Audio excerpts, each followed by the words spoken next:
ఇందులో చూడండి నేను పచ్చిమిర్చి, కొబ్బరి, ఉల్లిపాయ ముక్కలు, ఉప్పు వేసి మిక్సీ పట్టుకుంటున్నానండి. Hi friends, welcome to AFH kitchen. ఈరోజు మనం తయారు చేసుకోబోయే రెసిపీ బీన్స్ ఉల్లగడ్డ తాలింపండి.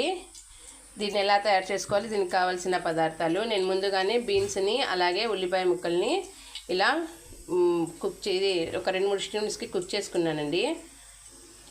ఇది కొబ్బరి, పచ్చిమిరపకాయలు వేయించేసుకుని వెల్లుల్లి రెబ్బలు ఉప్పేసి ఆడించుకున్నానండి పౌడరు. ఉల్లిపాయ ముక్కలు, అలానే జీలకర్ర, ఆవాలు, పచ్చికరివేపాకండి. స్టవ్ మీద కడాయి పెట్టుకొని అందులో ఆయిల్ అయితే వేసుకున్నానండి. ఆయిల్ వేడైంది, ఇందులోకి జీలకర్ర, ఆవాలు వేసేసుకుందాం. ఆవాలు వేగాయండి, ఇందులోకి మనము ఉల్లిపాయ ముక్కలు వేసేసుకుందాం.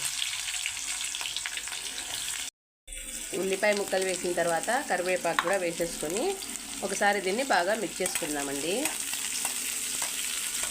మనము ఇందులో ఆల్రెడీ కొబ్బరి పొడిలో కూడా ఉప్పు వేసింటాము. ఇది ఉడికించేటప్పుడు కూడా ఉప్పు వేసింటాం కాబట్టి దీంట్లో ఏం ఉప్పు అవసరం ఉండదండి. ఒకవేళ తక్కువ ఉంటే మనం వేసుకోవచ్చు, సరిపోతుంది, అందుకని నేను వేయడం లేదు. దీన్ని బాగా వేయించేసుకుందామండి.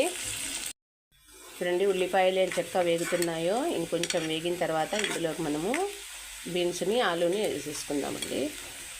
ఇవి బాగా వేగాయండి. ఇప్పుడు మనము ముందుగా ఉడికించి పెట్టుకున్న బంగాళాదుంపల్ని అలాగే బీన్స్ని కూడా వేసేసుకుందామండి.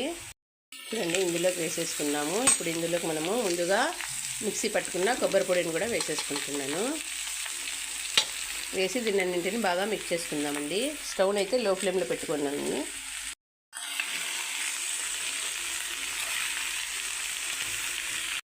చూడండి ఫ్రెండ్స్, ఎంతో టేస్ట్ అయినటువంటి బీన్స్ ఉర్లగడ్డ కొబ్బరి తాలింపు రెడీ అండి. తినండి, ఆరోగ్యంగా ఉండండి.